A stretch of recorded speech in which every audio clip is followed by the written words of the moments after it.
Hello and welcome to another session of Beginner's Guide to CAT Prep.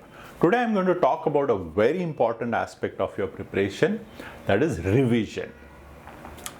A very common problem faced by learners is that after studying a topic, when one tries practicing questions from that topic, but 3 months down the line or even 1 month down the line, the most common complaint is that I can't recollect a lot of things. It's almost as if I have not studied the topic.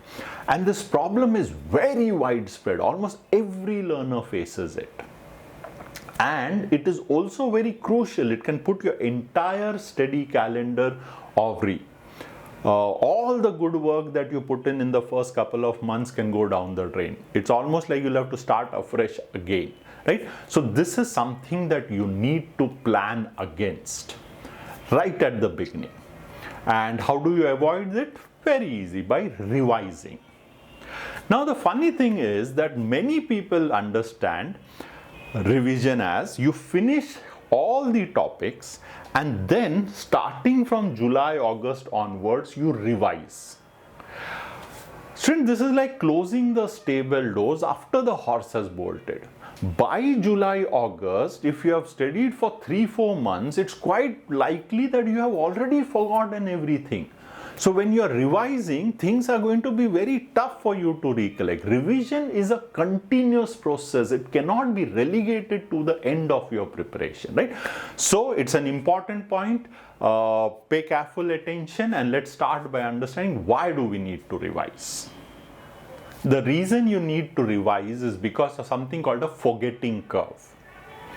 It is a well-researched, well-documented phenomena, and as early as 1885, just Google forgetting curve and you'll get the psychologist's name and the study. I'll put up the forgetting curve on the screen now. On the vertical axis is what percentage of whatever you studied will you recollect, against on the x-axis is the number of days since you studied it. So if you study something today and you do nothing more, then you are going to follow the lowermost curve, the light blue curve. Okay, and the light blue curve is pretty steep. Okay, and the steepness will depend upon whether you have crammed it, whether you have understood it, or how strong your memory is, how weak your memory is. So don't latch on to the numbers, but just to give you an idea, if you have just crammed things up, by the end of the day, you are going to remember only 50 to 60% of it. By the end of the week, you are going to remember only 25-30% of it. And by the end of the month, it's only 10% of it. Strange, right? So we just need to get an idea. We don't need to worry about these percentages or so on. Another important factor of this forgetting curve is if I revise the next day, that is the first reminder in the graph, then I'm back to 100%, and now the forgetting curve will follow the red curve. And what is important is the red curve is flatter.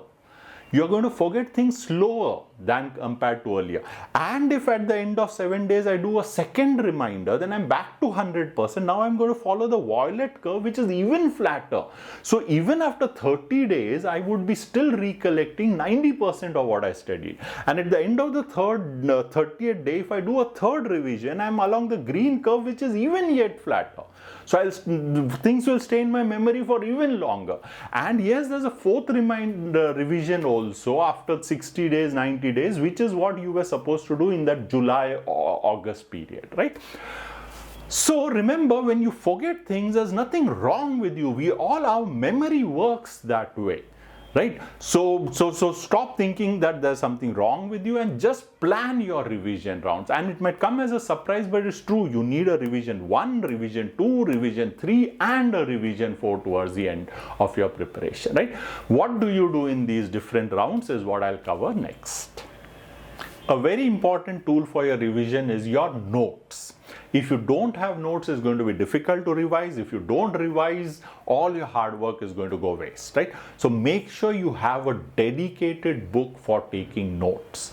And it should be different from the pages where you do your rough work.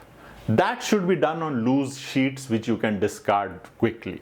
right? But a notebook has to be kept for notes. What do you take in these notes? Not everything that you have studied. There are many things that you already know.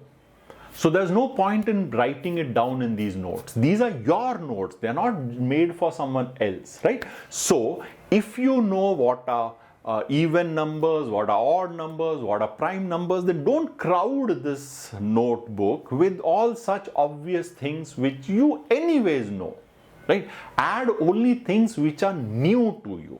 So for an average student, maybe factorial also might not come in out over here because you know what a factorial is, right? But if there is a point which you did not know, like let's say 100 factorial has 24 zeros, and the faculty will tell you that this is going to be used in a lot of situations, so probably you'll add this one point.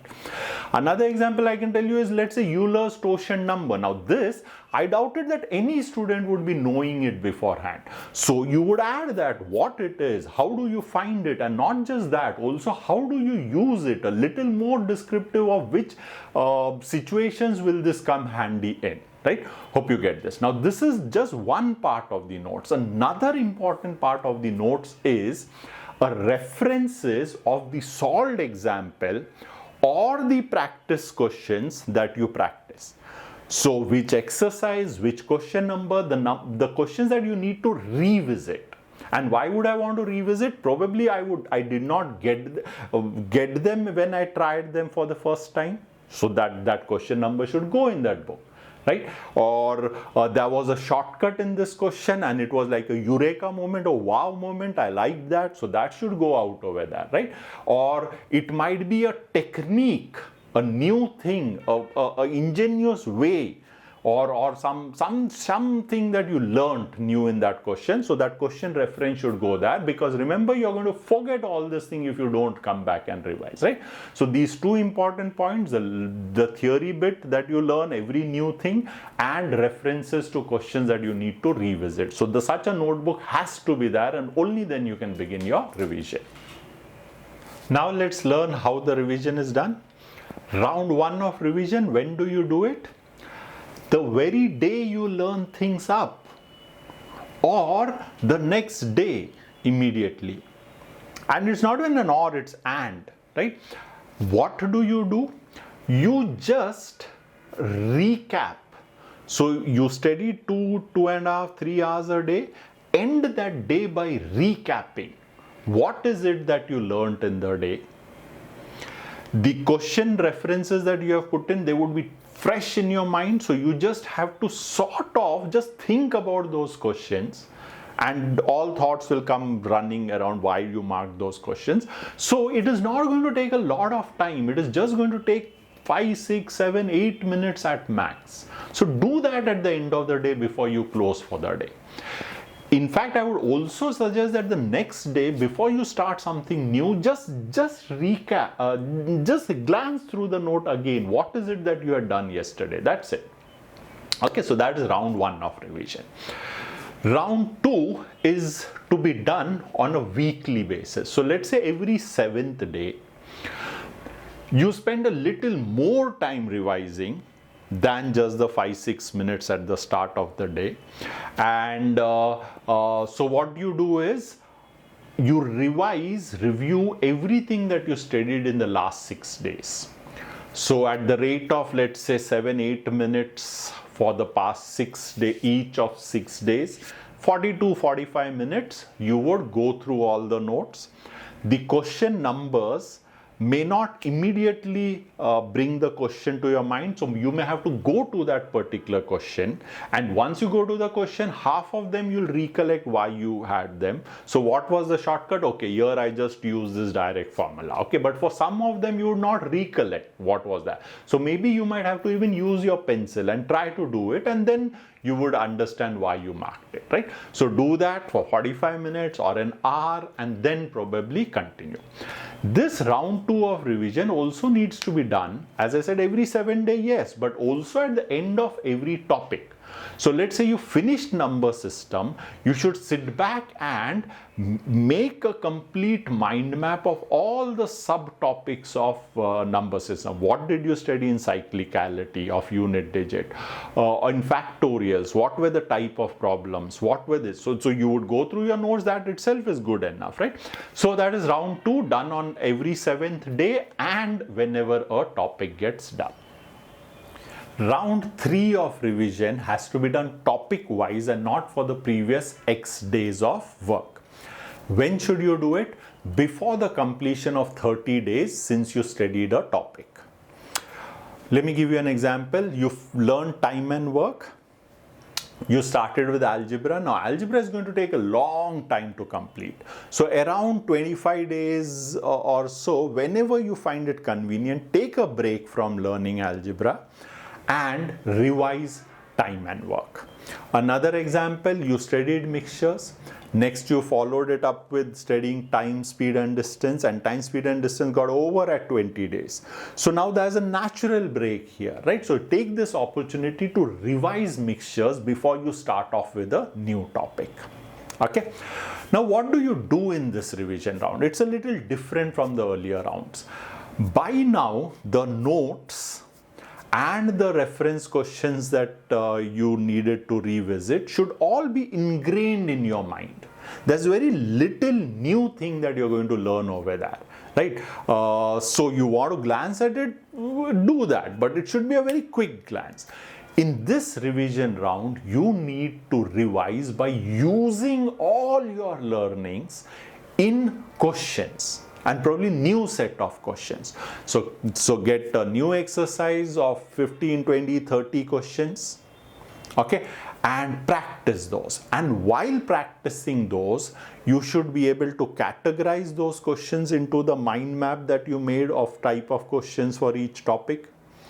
While practicing them, you should be able to recollect, oh, in this situation I can use that particular shortcut or that different way of solving.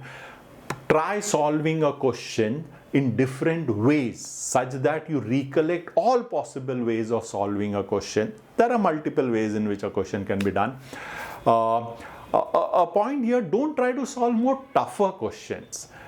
Yeah, I'm not saying go to the mock level questions or so on. The revision has to be done with the same level of questions. It is just a new set of questions, right? To give you an analogy, like in vocabulary, when you start learning, you do word meaning, word meaning, word meaning. But after some time, your revision happens only through regular reading. When you're reading, that word comes across and from the context you can make out the meaning, or the meaning gets revised because of the context. Here also, when you practice a question, that is a context and that should be helpful to revising all your fundas, right? So this round of revision will take a little more time depending upon how many questions you're solving and how many you can do in a day. It might take even up to 2 days. So take a break and do this revision, and after this is done, continue with whatever topic you took a break at or start a fresh topic, right? Let me end this video by saying that this revision process that we learned is applicable to subjects where there's a lot of theory like QA, or which relies heavily on memorization like vocabulary.